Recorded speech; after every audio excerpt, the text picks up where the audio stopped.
Magandang umaga, una sa balita, una sa serbisyong totoo. Narito na mga unang balita.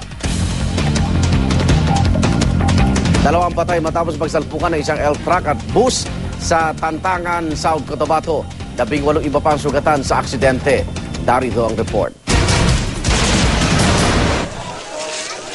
Sa itsura pa lang ng elf truck na ito, tila walang duda sa kalunos-lunos na sinapit ng mga pasahero.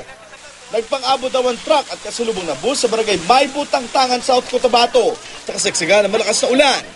Dead on arrival sa ospital ng dalawa sa 30 sakay ng elf truck habang 18 iba pa, kabilang ang driver ng truck ang sugatan.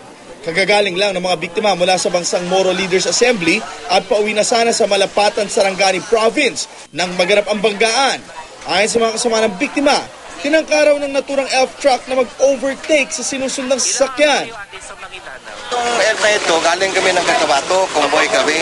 Tapos, malakas ng ulan. So, may isang banauna na overtake ito, hindi niya nakita yung bus kasi malakas ng ulan. So, pagkita niya malapit na, hindi na makaya sa brake.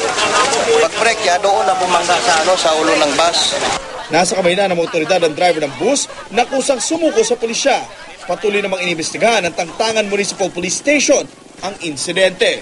Para sa unang balita, Jay Sabale, reporting.